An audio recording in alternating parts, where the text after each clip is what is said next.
नमस्कार, मैं ऋचा सिंह। आप सभी का स्वागत है खबरें अब तक में। खबरें अब तक में आज बात होगी अमेठी में हुई सनसनीखेज हत्याकांड की, दिल्ली चुनाव को लेकर बीजेपी के बनाए खास प्लान की, और इजराइल और पश्चिम एशिया के बीच पीएम मोदी की सीएसएस बैठक की। साथ ही आज की उन सभी बड़ी खबरों पर चर्चा करेंगे विस्तार से जो पूरे दिन चर्चा का विषय बनी रही। लेकिन उससे पहले एक नजर डाल लेते हैं आज की हेडलाइंस पर। बदल गया केजरीवाल का पता, मोदी के और करीब पहुंचे पूर्व सीएम। दिल्ली के पूर्व सीएम अरविंद केजरीवाल ने सीएम आवास छोड़ दिया है और अपने परिवार के साथ नए घर में शिफ्ट हो गए। अब वो 5 फिरोज शाह रोड के बंगले पर रहेंगे। इस बंगले से प्रधानमंत्री के आवास की दूरी केवल 5 किलोमीटर ही है। विदेश मंत्री एस जयशंकर जाएंगे पाकिस्तान, एससीओ मीटिंग में लेंगे हिस्सा। पाकिस्तान में 15-16 अक्टूबर को शंघाई सहयोग संगठन की बैठक होगी। इसमें विदेश मंत्री एस जयशंकर हिस्सा लेंगे। विदेश मंत्रालय की ओर से जारी बयान में कहा गया कि बैठक में हिस्सा लेने के लिए जयशंकर पाकिस्तान जाएंगे। राहुल गांधी ने मृतक के पिता से फोन पर की बात, दोषियों को सजा दिलाने का भरोसा दिलाया। अमेठी में शिक्षक और उसकी पत्नी और बच्चों की हत्या किए जाने के मामले में कांग्रेस नेता राहुल गांधी ने मृतक शिक्षक सुनील कुमार के पिता राम गोपाल से फोन पर बात की और दोषियों को सजा दिलाने का भरोसा दिलाया। मिर्जापुर हादसा पर पीएम मोदी और सीएम योगी ने व्यक्त किया शोक, पीड़ित परिवारों को मिलेगी सहायता। उत्तर प्रदेश के मिर्जापुर जिले में गुरुवार देर रात एक ट्रक और ट्रैक्टर ट्रॉली की टक्कर में दर्दनाक हादसा हुआ। हादसे में 10 लोगों की मौत हो गई, जिसके बाद सरकार ने संज्ञान लिया है। उतार चढ़ाव के बाद फिलहाल निशान पर बंद हुआ बाजार। शेयर बाजार में पिछले 5 दिनों की गिरावट के दौरान निवेशकों को तकरीबन 16 लाख करोड़ रुपए का नुकसान झेलना पड़ा है। हफ्ते के आखिरी कारोबारी दिन शुक्रवार को सेंसेक्स 808 अंकों की गिरावट के साथ 81,688 पर पहुंच गया। दूसरी ओर निफ्टी में 235 अंकों की नरमी आई और ये 25,014 के स्तर पर बंद हुआ। तो ये तो थी आज की हेडलाइंस, लेकिन आगे बढ़ने से पहले आज के वायरल वीडियो से आपको रूबरू करवा देते हैं जो सोशल मीडिया पर चर्चा का विषय बनी रही। महाराष्ट्र में विधानसभा चुनाव से पहले राजनीतिक हलचल तेज हो चुकी है और सभी नेता सक्रिय हो गए हैं। इस बीच महाराष्ट्र के मंत्रालय में अजित पवार गुट के विधायक और डिप्टी स्पीकर नरहरी झिरवाल का एक वीडियो वायरल हो रहा है, जिसमें वो अपनी मांग को लेकर 2 विधायकों के साथ तीसरी मंजिल से ही कूद गए। आगे आपको कुछ बताएं, उससे पहले आप भी देखिए ये वीडियो।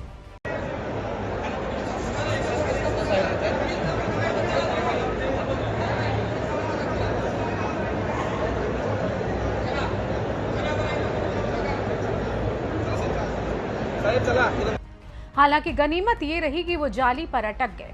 विधायक नरहरी और उनके समर्थकों को बड़ी मुश्किल से सुरक्षा कर्मियों और पुलिस ने जाली से नीचे उतारा। फिलहाल उन्हें एक जगह मंत्रालय में सुरक्षा के बीच बैठा दिया गया है। जानकारी के मुताबिक नरहरी झिरवाल का धनगर समाज को अनुसूचित जनजाति कोड से आरक्षण देने का विरोध कर रहे हैं, जिसके चलते उन्होंने ये कदम उठाया। फिलहाल खबरें अब तक में बात करते हैं अपनी पहली खबर के बारे में।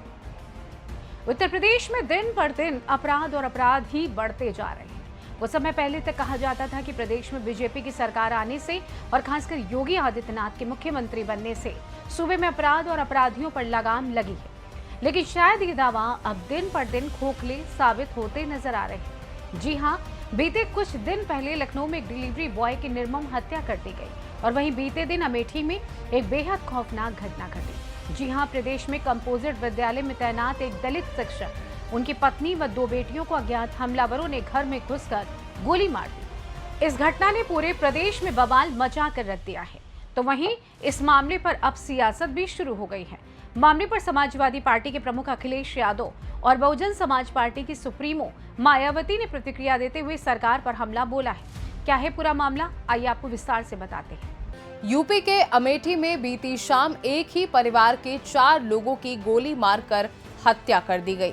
हत्यारों ने मासूम बच्चियों को भी नहीं बख्शा। इस वारदात से प्रदेश में हड़कंप मच गया है। आपको बता दें कि अमेठी के शिवरतनगंज इलाके में किराए के घर में रह रहे एक दलित सरकारी टीचर सुनील कुमार को उनकी पत्नी और दोनों बच्चियों समेत गोली मारकर मौत के घाट उतार दिया गया। ये जघन्य हत्याकांड घर में घुसकर किया गया। पुलिस जब घर के अंदर दाखिल हुई तो खून से लथपथ शव इधर उधर बिखरे पड़े थे। इस हत्याकांड में टीचर सुनील कुमार, उनकी पत्नी पूनम भारती, 4 साल की बेटी लाडो और 1.5 साल की बेटी सृष्टि को मार डाला गया। दोनों मासूमों को भी गोली मारी गई है। क्राइम सीन ऐसा है कि जिसे देखकर रोंगटे खड़े हो जाएं और दिल दहल जाए। पुलिस का मानना है कि ये वारदात लूटपाट की नियत से नहीं की गई। बताया जा रहा है कि पुलिस को 18 अगस्त 2024 की एक पुरानी एफआईआर मिली है, जिसमें सामने आया है कि ये केस टीचर की पत्नी पूनम भारती की तरफ से दर्ज कराया गया था। पूनम ने किसी चंदन वर्मा नाम के शख्स के खिलाफ अश्लील हरकत, मारपीट करने और जाति सूचक शब्दों का इस्तेमाल कर गाली देने और मारपीट का आरोप लगाया है। वहीं इस एफआईआर में साफ साफ कहा गया है कि अगर मुझे और मेरे परिवार को कुछ होता है तो उसका जिम्मेदार चंदन वर्मा ही होगा। वहीं घटना पर अब राजनीति शुरू हो गई है। सपा मुखिया अखिलेश यादव और बसपा सुप्रीमो मायावती ने अपनी अपनी प्रतिक्रिया दी है। अखिलेश यादव ने कहा कि यूपी में घर के अंदर भी परिवार सुरक्षित नहीं, जंगल राज चरम पर है। अमेठी में बदमाशों द्वारा शिक्षक दंपत्ति और उनके बच्चों की घर में घुसकर हत्या अत्यंत शर्मनाक घटना। भाजपा सरकार में कानून व्यवस्था पूरी तरह ध्वस्त, अपराधियों के हौसले बुलंद। आरोपियों को जल्द गिरफ्तार करे पुलिस, हो सख्त सजा। तो वहीं मायावती ने कहा कि यूपी के अमेठी जिले में एक दलित परिवार के 4 लोगों की एक साथ की गई निर्मम हत्या की घटना अति दुखद व चिंताजनक है। सरकार दोषियों व वहां के पुलिसकर्मियों के खिलाफ भी सख्त कदम उठाए ताकि अपराधी बेखौफ न रहे। आपको बता दें कि खुद सूबे के मुखिया योगी आदित्यनाथ ने मामले का संज्ञान लिया और अधिकारियों को मौके पर जाकर हालात का जायजा लेने का निर्देश दिया है। वहीं पुलिस ने इस हत्याकांड के आरोपी चंदन वर्मा को हिरासत में ले लिया है और उससे पूछताछ की जा रही है। कहा कि ये भी जा रहा है कि चंदन इस घटना को अंजाम देने के बाद खुद भी आत्महत्या करने वाला था। फिलहाल पुलिस मामले की जांच कर रही है, जल्दी पूरे मामले का खुलासा होगा। खैर चलिए, इसी के साथ खबरें अब तक में बढ़ते हैं अपनी अगली खबर की ओर। हरियाणा और जम्मू कश्मीर विधानसभा चुनाव प्रचार के बाद बीजेपी अब दिल्ली को लेकर मिशन मोड में जुट गई है। दिल्ली में 26 साल के सियासी वॉर को खत्म करने के लिए बीजेपी ने एक एक्शन प्लान तैयार किया। इसी एक्शन प्लान के तहत बीजेपी चुनाव से 4 महीने पहले महाअभियान की शुरुआत करेगी। दिल्ली में फरवरी 2025 में विधानसभा के चुनाव प्रस्तावित हैं। दिल्ली में बीजेपी अरविंद केजरीवाल का चक्रव्यूह को तोड़ने के लिए कुल 5 रणनीति पर एक साथ काम कर रही है। बीजेपी ने ये रणनीति राजस्थान के रणथंभौर में संघ और पार्टी के बड़े नेताओं की बैठक के बाद तैयार की है, जिसमें ग्राफिक भी हो। बीजेपी ने तय किया है कि दिल्ली में वो अपने अधिकतर पूर्व सांसदों को विधानसभा चुनाव में टिकट देगी। बीजेपी इस बार 50% से अधिक नए चेहरों को उम्मीदवार बनाएगी। लगातार 2 बार विधानसभा चुनाव हार चुके उम्मीदवारों को टिकट नहीं दिया जाएगा। मौजूदा 8 विधायकों में से करीब 50% का टिकट कटेगा। एक पहले से ही सांसद चुने जा चुके हैं। सर्वमान्य चेहरे की कमी को देखते हुए बीजेपी दिल्ली में इस बार बिना चेहरे के यानी सामूहिक नेतृत्व में चुनाव लड़ सकती है। जाहिर है बीजेपी इस बार करो या मरो की तर्ज पर चुनाव लड़ने की तैयारी में है। पार्टी को लगता है कि इस बार अगर चुनाव नहीं जीत पाए तो भविष्य की राह और मुश्किलों भरी हो सकती है। ऐसे में पार्टी दिल्ली के सभी 70 विधानसभा क्षेत्रों में शीघ्र पदयात्रा शुरू कर देगी। पदयात्रा के जरिए दिल्ली में पार्टी के नेता और कार्यकर्ता केंद्र सरकार का दिल्ली के लिए किए गए काम और केजरीवाल सरकार की नाकामी के मुद्दों को उजागर करेगी। साथ ही बीजेपी दिल्ली चुनाव में बीएसपी यानी बिजली, सड़क और पानी को बड़ा मुद्दा बनाएगी। इसके अलावा पार्टी भ्रष्टाचार के मुद्दे को भी उठाएगी। खैर बढ़ते हैं अपनी अगली खबर की ओर। पिछले साल 7 अक्टूबर से पश्चिम एशिया में उबाल है। Israel, Hamas, Hezbollah, Houthi, Iraq और सीरिया में फैले ईरान के कई छद्म संगठनों से जूझ रहा है। 7 अक्टूबर को हमास की ओर से इजरायली नागरिकों पर किए गए हमलों ने इस आग को भड़का दिया। इजराइल ने शुरू में गाजा में हमास से निपटने की कोशिश की, लेकिन हिजबुल्लाह के समर्थन ने उसे संघर्ष का विस्तार करके लेबनान को भी इसमें शामिल करने के लिए मजबूर कर दिया। इसी के चलते पश्चिम एशिया में दिन पर दिन तनाव लगातार बढ़ता जा रहा है। मध्य पूर्व क्षेत्र में नए सिरे से पैदा हुए तनाव के बीच प्रधानमंत्री नरेंद्र मोदी ने कल गुरुवार को सुरक्षा संबंधी कैबिनेट समिति की बैठक की। सूत्रों ने बताया कि वहां पर बढ़ते तनाव और इससे भारत पर पड़ने वाले संभावित असर पर चर्चा की गई। कैबिनेट की बैठक से पहले सुरक्षा संबंधी कैबिनेट समिति यानी सीसीएस की बैठक हुई, जिसमें पीएम मोदी की अगुवाई में हुई बैठक में पश्चिम एशिया में गहराते संकट और उसके भारत पर संभावित असर को लेकर चर्चा की गई। खाड़ी क्षेत्र में बढ़ते संकट की वजह से भारत में कच्चे तेल की आपूर्ति पर असर पड़ने और अंतर्राष्ट्रीय बाजार में दाम बढ़ने की आशंका जताई जा रही है। इससे भारत से होने वाले व्यापार पर भी असर पड़ सकता है। आपको बता दें कि भारत मध्य पूर्व क्षेत्र में गहराते विवाद और बढ़ती जंग पर अपनी चिंता जता चुका है और उसने संबंधित पक्षों को संयम बरतने का अनुरोध भी किया है। भारत ने अपने बयान में कहा है कि इस टकराव को व्यापक रूप नहीं लेना चाहिए। साथ ही उसने सभी मसलों को बातचीत और कूटनीति के जरिए सुलझाने का भी आह्वान किया है। फिलहाल इजरायल 2 मोर्चों पर आतंकवादियों से जूझ रहा है। वो लेबनान में हिजबुल्लाह के खिलाफ जमीनी स्तर पर निपट रहा है, तो गाजा पट्टी में भी लगातार हमले कर रहा है। गाजा में इजरायली हमले में अब तक हजारों लोगों की मौत हो चुकी है। मरने वालों में बच्चे और औरतें भी शामिल हैं।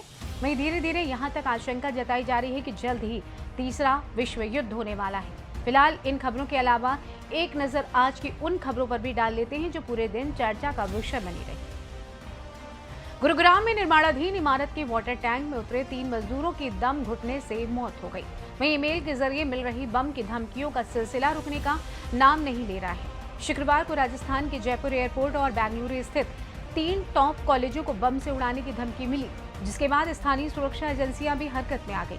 वहीं बॉलीवुड एक्टर गोविंदा अस्पताल में 3 दिन डॉक्टरों की निगरानी में रहने के बाद आज डिस्चार्ज हो गए हैं। वो 6 हफ्ते बेड रेस्ट पर रहेंगे। वहीं एयर इंडिया एक्सप्रेस की फ्लाइट की आज तिरुवनंतपुरम हवाई अड्डे पर आपातकालीन लैंडिंग कराई गई। उड़ान भरने के बाद फ्लाइट से धुआं निकलने लगा।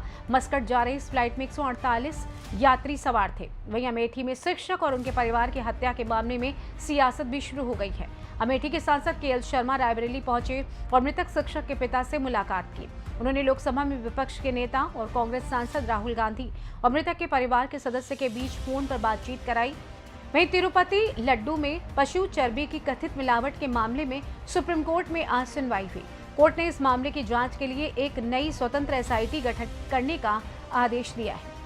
वहीं पूर्व मुख्यमंत्री अरविंद केजरीवाल ने शुक्रवार यानी आज सीएम आवास छोड़ दिया है।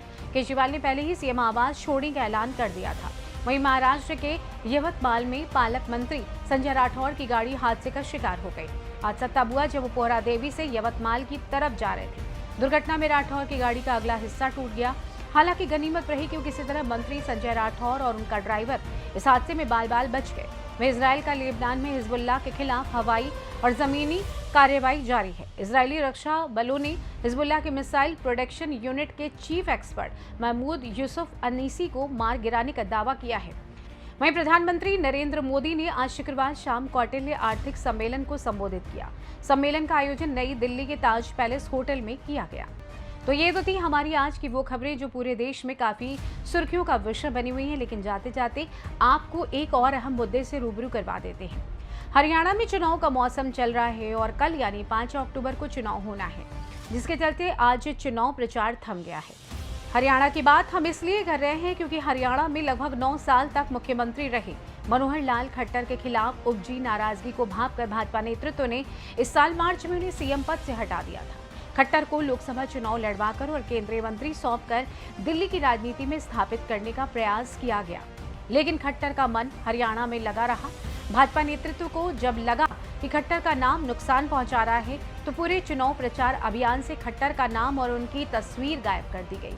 आलम यह था कि भाजपा की हर चुनावी रैली अथवा जनसभाओं के दौरान मंच पर या उनके आसपास लगने वाले पोस्टर, बैनरों और होर्डिंगों में खट्टर का नाम और तस्वीर नहीं था। यही नहीं, हरियाणा सरकार की जिन उपलब्धियों के सहारे भाजपा ने चुनाव लड़ा, उसमें भी खट्टर की तस्वीर नहीं लगाई गई। इसमें कोई दो राय नहीं है कि खट्टर से छुटकारा पाकर भाजपा ने हरियाणा में खुद को मुश्किल स्थिति से उबारने में सफलता पाई है। ऐसा लगता है कि यदि भाजपा ने मार्च में खट्टर को हटाने का फैसला नहीं लिया होता, तो आज वो चुनावी मुकाबले से पूरी तरीके से बाहर हो चुकी होती। तमाम प्रयासों के जरिए भाजपा मनोहर लाल खट्टर के प्रति नाराजगी से उबर पाने में तो सफल हुई। देखना अब ये होगा कि ये सफलता मतों में परिवर्तित होती है या नहीं। लोकसभा चुनाव के बाद हो रही हरियाणा चुनाव भाजपा और कांग्रेस दोनों के लिए बहुत महत्वपूर्ण है। यदि भाजपा अपनी सरकार बचा लेती है तो लोकसभा में स्पष्ट बहुमत पाने से चूंकि पार्टी का मनोबल बढ़ जाएगा, और यदि कांग्रेस चुनाव जीतती है तो राहुल गांधी का कद और स्वीकार्यता राष्ट्रीय राजनीति में और बढ़ जाएगी। खैर, आपकी इस मुद्दे पर क्या राय है, हमें कमेंट करके जरूर बताइएगा। तब तक मुझे दीजिए इजाजत। जाते जाते हम आपको छोड़ जाते हैं आज के सुविचार के साथ। नमस्कार। जब मेहनत आदत बन जाती है, तब कामयाबी किस्मत बन जाती है।